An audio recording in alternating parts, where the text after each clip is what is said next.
नमस्कार दोस्तों, स्वागत है आपका उत्तराखंड ज्ञानदीप में। दोस्तों, हम उत्तराखंड के महान व्यक्तित्व के बारे में चर्चा कर रहे थे। तो देरी ना करते हुए हम आगे बढ़ते हैं और अपने टॉपिक को कवर करते हैं। तो चलिए शुरू करते हैं।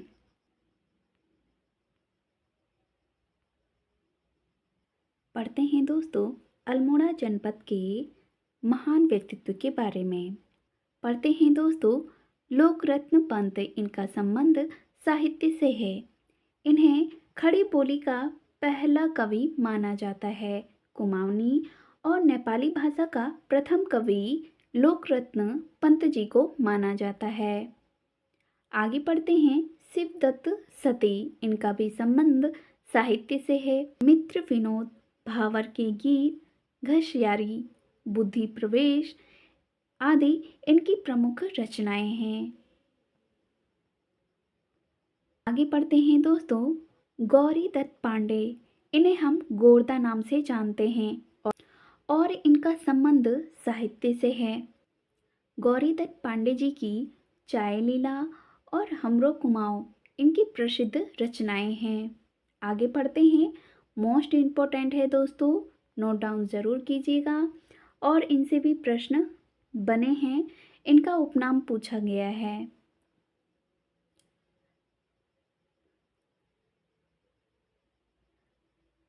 पढ़ते हैं, कुमाऊं केसरी बीडी पांडे, जिन्हें हम आगे पढ़ते हैं, कुमाऊं केसरी बद्रीदत्त पांडे। बीडी पांडे जी स्वतंत्रता सेनानी के साथ साथ एक इतिहासकार भी थे। इनका जन्म 15 फरवरी 1882 कनखल हरिद्वार में हुआ था। 1913 में ये अल्मोड़ा अखबार के संपादक बने। 1918 में इन्होंने अल्मोड़ा से शक्ति साप्ताहिक निकाला। 1937 में कुमाऊं का इतिहास नामक एक पुस्तक लिखी और इन्हें पॉलिटिकल बिस्ट नाम से भी जाना जाता है। कूली बेगार प्रथाओं के विरुद्ध आंदोलन में उनके सफल नेतृत्व के लिए उन्हें कुर्मांचल केसरी की उपाधि से विभूषित किया गया था। इन्हें 2 स्वर्ण पदक भी मिले हैं। इन्होंने 1962 में भारत चाइना के युद्ध के समय देश की सुरक्षा कोष में दिया गया था। मोस्ट इम्पोर्टेंट है दोस्तों। आगे पढ़ते हैं दोस्तों, हरगोविंद पंत जी के बारे में कि यह एक स्वतंत्रता सेनानी थे। 1928 में कुलीन ब्राह्मणों द्वारा हल ना चलाने की प्रथा को तोड़ा था और शीतलाखेत में सिद्ध आश्रम नामक संस्था की स्थापना की थी। भागीरथ पांडे के साथ मिलकर ताड़ी खेत में प्रेम विद्यालय की स्थापना की थी और इन्हें अल्मोड़ा कांग्रेस की रीढ़ कहा जाता है।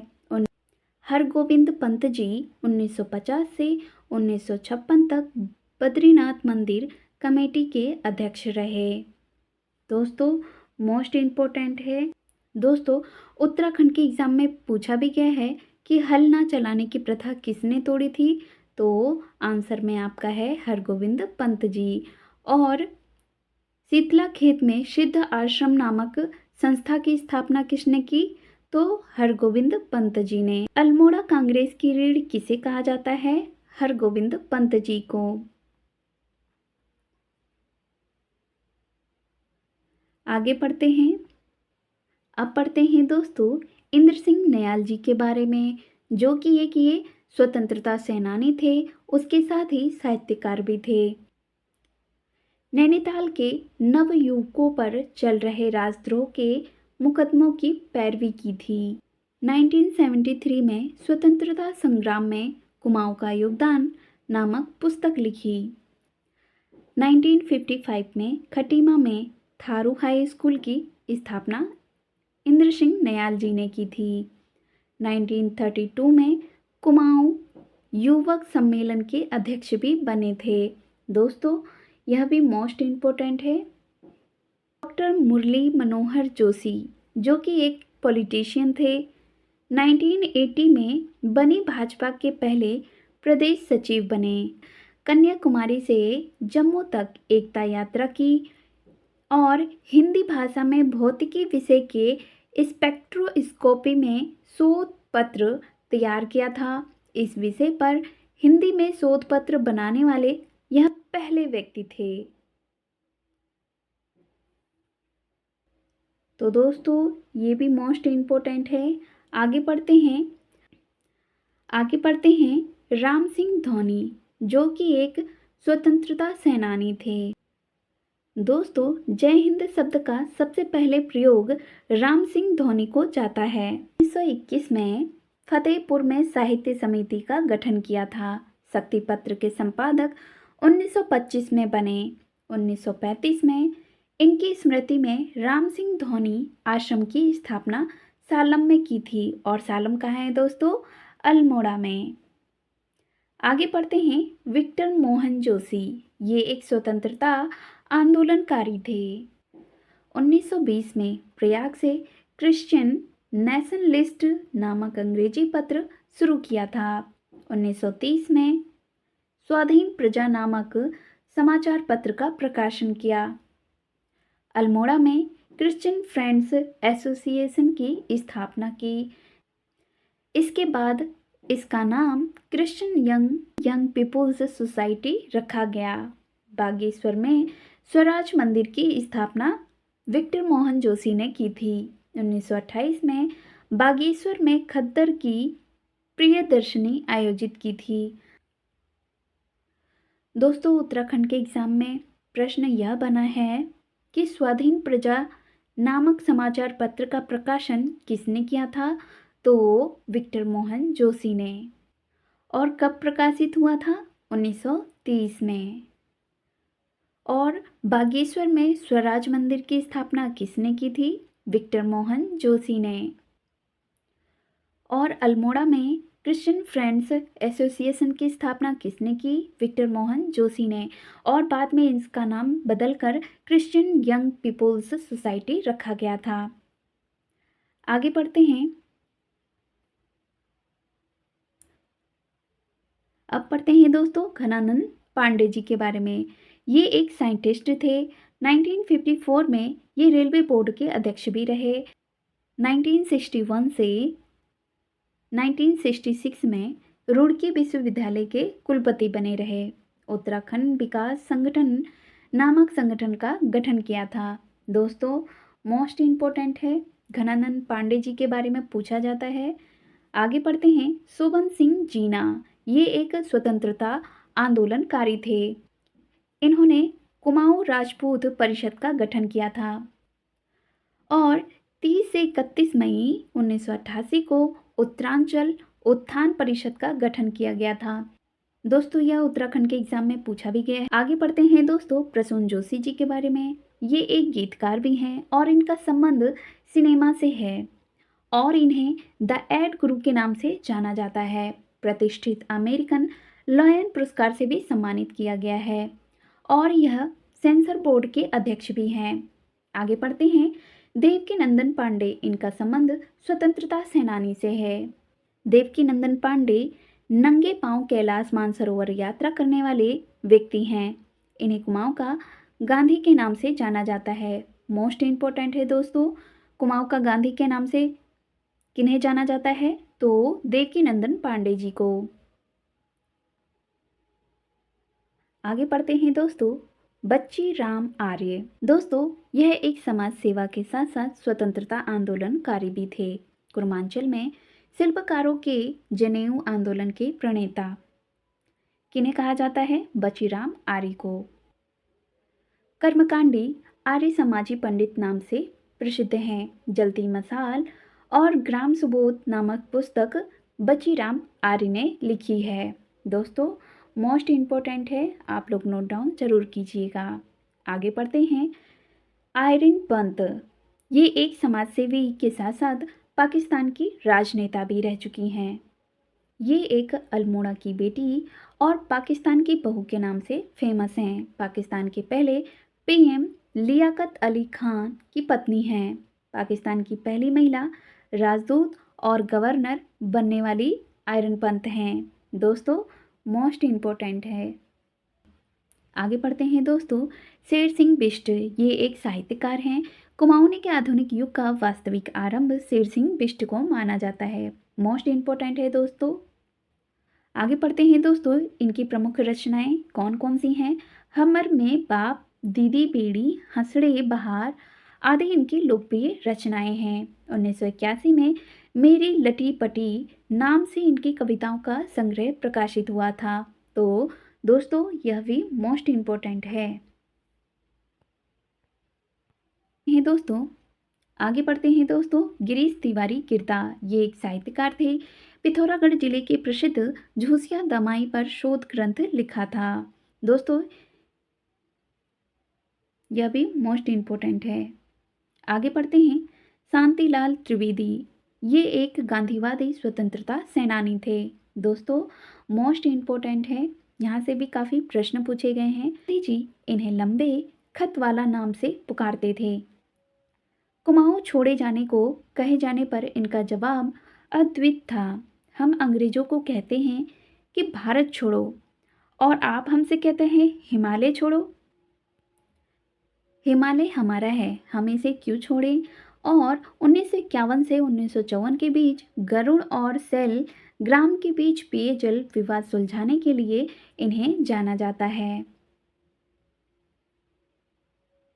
आगे पढ़ते हैं दोस्तों, भैरव दत्त पांडे ये एक लोक सेवक थे। भैरव दत्त पांडे उत्तराखंड से प्रथम आईसीएस थे, राज्य के प्रथम व्यक्ति जो कैबिनेट सचिव बने। 1986 में सेवा निधि का निर्माण किया था। दोस्तों उत्तराखंड के एग्जाम में पूछा गया है कि उत्तराखंड से प्रथम आईसीएस कौन थे, तो भैरव दत्त पांडे। आगे बढ़ते हैं,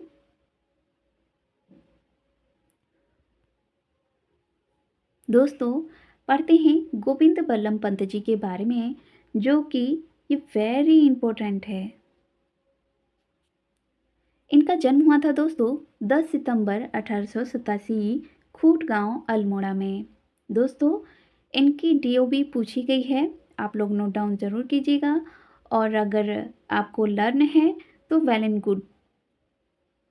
आगे बढ़ते हैं, 2016 से इनके जन्मदिन पर गौरव दिवस मनाया जाता है और इन्हें हिमालय पुत्र के नाम से जाना जाता है। गोविंद बल्लभ पंत जी संयुक्त प्रांत के प्रथम सीएम थे। दोस्तों संयुक्त प्रांत मतलब यूपी।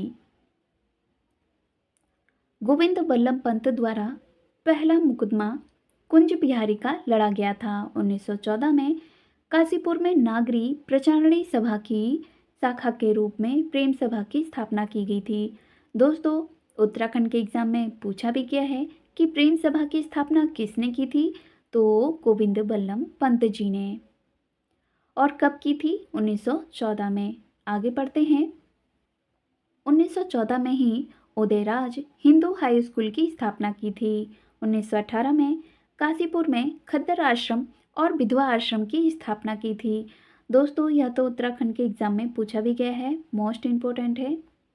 गोविंद बल्लभ पंत जी को 1957 में भारत रत्न से सम्मानित किया गया था। और गोविंद बल्लभ पंत जी 1955 से 1961 तक देश के गृह मंत्री बने थे। आगे बढ़ते हैं, इला चंद जोशी जी के बारे में। इनका जन्म हुआ था 1902 में अल्मोड़ा में।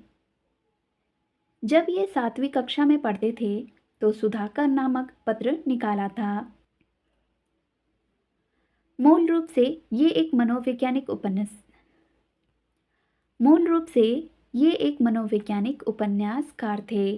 सन्यासी, घृणामयी, पर्दे की रानी, प्रेत और छाया, निर्वासित, मुक्ति पथ, जहाज का पंछी, सुबह के भूले, जिप्सी आदि इनके उपन्यास हैं। दोस्तों इलाचंद जोशी के उपन्यास मोस्ट इम्पोर्टेंट है, उत्तराखंड के एग्जाम में पूछा भी गया है। सन्यासी, पर्दे की रानी, प्रेत और छाया, जहाज का पंछी और सुबह के भूले। दोस्तों ये तो पूछे गए हैं, तो आप लोग नोट डाउन जरूर कीजिएगा। आगे पढ़ते हैं दोस्तों, विश्वेश्वर दत्त सकलानी। दोस्तों मोस्ट इम्पोर्टेंट है, यहाँ से प्रश्न बना है कि उत्तराखंड का वृक्ष मानव किसे कहा जाता है, तो विश्वेश्वर दत्त सकलानी जी को। आगे बढ़ते हैं। ये नागेंद्र सकलानी के छोटे भाई हैं और इन्हें उत्तराखंड का वृक्ष मानव कहा जाता है। 1986 में इन्हें इंदिरा प्रियदर्शनी वृक्ष मित्र पुरस्कार से सम्मानित किया गया था। आगे बढ़ते हैं। गोविंद प्रसाद नौटियाल लगभग 6 दशकों तक पत्रकारिता में सक्रिय रहने वाले उत्तराखंड के अकेले पत्रकार गोविंद प्रसाद नौटियाल जी हैं। आगे बढ़ते हैं। विद्यासागर नौटियाल, इन्होंने टिहरी राजशाही के विरुद्ध आंदोलन किया था। भीम अकेला, झुंड से बिछुड़ा, यमुना के बागी, बेटे, भैंस का कटिया, मूक बलिदान, उत्तर बाया, पंचधार आदि इनकी प्रमुख रचनाएं हैं। और मोहन गाता जाएगा शीर्षक से इन्होंने अपनी आत्मकथा लिखी है। दोस्तों, उत्तराखंड के एग्जाम में इनकी रचनाएं भी पूछ लेता है। और मोहन गाता जाएगा शीर्षक, ये क्या है दोस्तों? इनकी आत्मकथा है। आगे पढ़ते हैं। मोहनलाल बाबुलकर, ये एक आंचलिक साहित्यकार थे। हिमालय के वरदान, मिट्टी में सोना, दहेज, सूरजमुखी की खेती, अंधेरे से उजाला आदि इनकी प्रमुख रचनाएं हैं। दोस्तों, यह भी मोस्ट इम्पोर्टेंट है। आगे बढ़ते हैं। शशिधर शर्मा, ये एक देश के पहले प्राध्यापक यानी कि टीचर थे, जिन्हें संस्कृत साहित्य की अनन्य सेवाओं के लिए राष्ट्रीय पुरस्कार से सम्मानित किया गया था। इन्हें महामहोपाध्याय की उपाधि प्राप्त थी। इन्होंने बिना पीएचडी किए डीलिट की उपाधि प्राप्त की थी। 1991 में इन्हें ज्योतिर्मठ के शंकराचार्य द्वारा विश्व रत्न की उपाधि दी गई थी। पुरी के शंकराचार्य ने इन्हें शास्त्रार्थ महारथ की उपाधि प्रदान की। पुरी के शंकराचार्य ने इन्हें शास्त्रार्थ महारथ की उपाधि दी थी। दोस्तों, यह मोस्ट इम्पोर्टेंट है, उत्तराखंड के एग्जाम में पूछ लेता है कि संस्कृत साहित्य की अनन्य सेवाओं के लिए इन्हें कौन सा पुरस्कार से सम्मानित किया गया था। तो आंसर में आता है आपका राष्ट्रीय पुरस्कार। दोस्तों, इनकी उपाधियां मोस्ट इम्पोर्टेंट हैं, आप लोग नोट डाउन जरूर कीजिएगा कि कौन कौन सी किसने इनको उपाधि दे रखी है।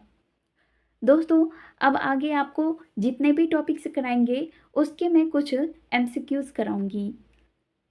तो दोस्तों, आपको कंटेंट पसंद आए तो प्लीज़ लाइक, शेयर और सब्सक्राइब करना ना भूलें। धन्यवाद।